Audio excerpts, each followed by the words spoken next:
রাধে রাধে। গীতার মূল্যায়নের আজকের ভিডিও শ্রীমদ্ ভগবদ্ গীতার জ্ঞানযোগের অর্থাৎ চতুর্থ অধ্যায়ের 3 নম্বর শ্লোক বলবো।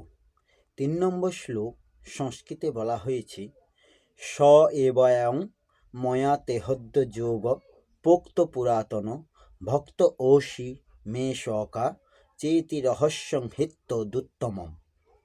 এর অনুবাদ হলো, সেই সনাতন যোগ আজ আমি তোমাকে বললাম, কারণ তুমি আমার ভক্ত ও সখা, এবং তাই তুমি এই বিজ্ঞানের অতি গূঢ় রহস্য হৃদয়ঙ্গম করতে পারবে। এই শ্লোকের তাৎপর্য হল, মানব সমাজে দুই রকমের মানুষ আছে। তারা হচ্ছে ভক্ত ও অসুর। ভগবান অর্জুনকে ভগবদ্গীতা দান করতে মনস্থ করেছিলেন, কারণ অর্জুন ছিলেন তার শুদ্ধ ভক্ত।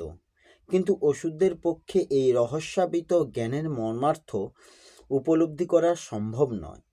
জ্ঞানের এই মহৎ শাস্ত্র ভগবদ্গীতার বহু সংস্করণ আছে।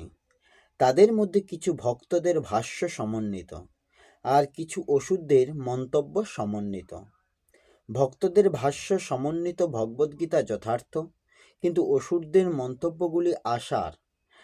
অর্জুন শ্রীকৃষ্ণকে পরমেশ্বর ভগবান রূপে স্বীকার করেছেন, তাই অর্জুনের পদাঙ্ক অনুসরণ করলে এই পরম বিজ্ঞানের প্রতি যথাযথ ভক্তি নিবেদন করা যায়। অসুরেরা কিন্তু শ্রীকৃষ্ণকে যথাযথভাবে গ্রহণ করে না, বরং তারা শ্রীকৃষ্ণের সম্বন্ধে নানান রকম জল্পনা কল্পনা করে শ্রীকৃষ্ণের শিক্ষা থেকে সাধারণ পাঠককে পথভ্রষ্ট করে। এখানে এই ধরনের পথভ্রষ্ট হওয়ায় সম্বন্ধে সতর্ক করা হয়েছে। আমাদের পরম্পরা ধারায় অর্জুনের পদাঙ্ক অনুসরণ করে শ্রীমদ্ ভগবদ্গীতার এই মহান বিজ্ঞানের মাধ্যমে যথার্থ মঙ্গল লাভের জন্য চেষ্টা করা উচিত। এই হল শ্রীমদ্ ভগবদ্গীতার চতুর্থ অধ্যায়ের 3 নম্বর শ্লোকের অনুবাদ সহ তাৎপর্য। আসবো পরের ভিডিওতে। রাধে রাধে। জয় শ্রীকৃষ্ণ। জয় গীতা।